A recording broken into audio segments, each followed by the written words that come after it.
Vice chancellor, శతాధిక గ్రంథకర్త, పద్మశ్రీ పురస్కార గ్రహీత, కేంద్ర సాహిత్య అకాడమీ పురస్కారం, మూర్తిదేవి పురస్కారాలే కాకుండా మరెన్నో పురస్కారాలు పొందినటువంటి ఆచార్య కొలకూరు ఇనాక్ గారు అన్నింటికీ మించి ఈ రోజున ఈజ్ ఎ ప్రౌడ్ ఫాదర్. ఆయన వారి అమ్మాయి ప్రొఫెసర్ మధుజ్యోతి గారు ద్రవిడ విశ్వవిద్యాలయం వైస్ ఛాన్సలర్ గా నియమితులయ్యారు కొద్ది రోజుల క్రితమే. అలాంటి ఆచార్య కొలకూరు ఇనాక్ గారిని అధ్యక్షత వహించవలసిందిగా ఈనాటి సభకు వేదిక మీదకి ఆహ్వానిస్తున్నాం. మిస్వి పక్షాన సంపాదకులు వల్లభనేని అశ్విని కుమార్ గారు ఈనాటి అతిథులందరికీ కూడా ఆత్మీయ సత్కారం చేస్తారు.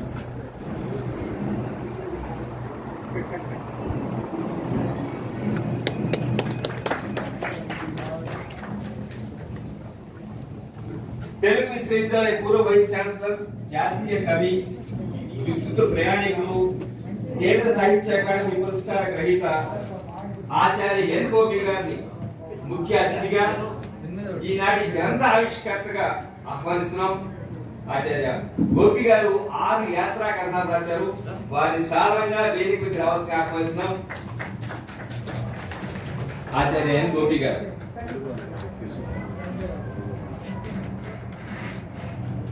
వారికి అశ్విని కుమార్ గారు ఆత్మీయ సత్కారం చేస్తున్నారు. మీ కరతాధ్వనులు ఒకసారి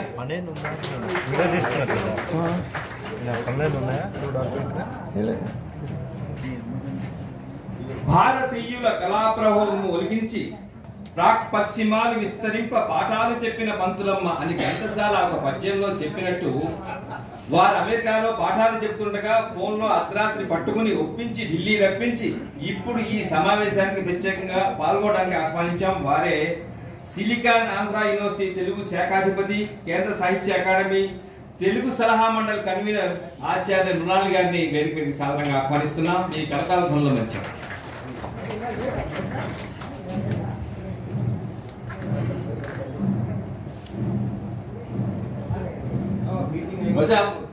ముగ్గురు ఆచార్యులు ఈనాడు వేదిక మీద రావడం ఒక అనుదైన కలయిక నాకు అనిపిస్తుందండి.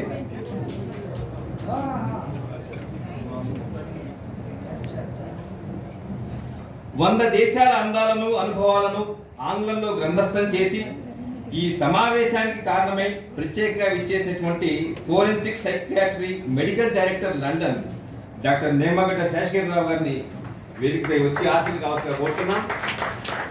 ఈనాటి కథానాయకుడు వారే డాక్టర్ నిమ్మగడ్డ శేషగిరిరావు గారు. Right sir. వారికి అశ్విని కుమార్ గారు ఆత్మీయ సత్కారం చేస్తున్నారు.